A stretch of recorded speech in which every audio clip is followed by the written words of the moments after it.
माँ और पुओं कलिर करुण परिणति माँ को माड़ मारी लहु लुहाण करने पर पुओ आलोक साहुर आत्महत्या।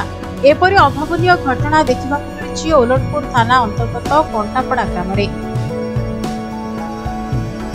सूचना अनुसार कंटापड़ा ग्रामर आलोक साहू और माँ शांतिलता साहू मध्य कलह लगी रही घटना थाना को जाइथिले मध्य पुलिस एप्रति गुरुत्व देना।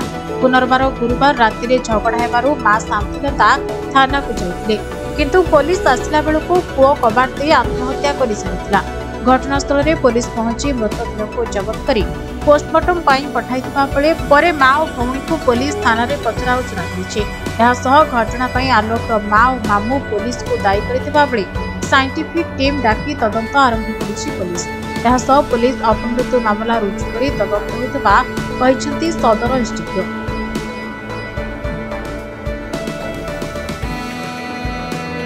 पारिवारिक कलह तांकर आगुरु थिला किंतु ए संक्रांत रे थाना को आसिकी आगुरु जदि विषय कौनसी अभियोग हेतिबो बुझासुझा है कि माँ जाई पारंती ए विषय अधिक तदंत कले जना पड़िबो। किंतु गतकाली कौन कारणरू तांकर पुणी थरे कली झगड़ा हेछि तार एटा गोटे परिणति घटना कि गत 3/11/2023 तारिख दिन मु फोन रे सुनिया पाइली जे मोर भौणी की तार पुओ मारण अवस्था करी घर भितर मारिकी पकईथिला। मु खबर पाई ओल्टपुर थाना रे 3/11/2023 दिन 2टारे आसिकी पहुँचकी 3टा बेले भौणी की थाना ऑफिसर जाइकी उद्धार करथिले एवं आलोक साहू को एठिकी आनिथिले। आनिला परे भौणी नहीं डाक्तर ट्रिटमेंट कली एवं तार माड़ अवस्था सब फोटो मो पाखे अच्छी है।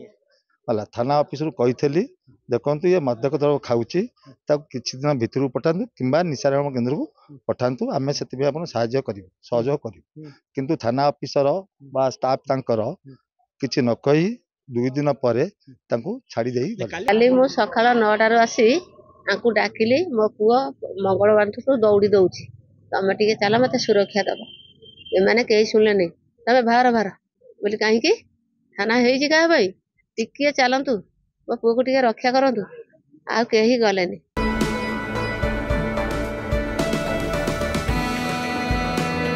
कंटापड़ारू विष्णु नायक रिपोर्ट समय लाइव।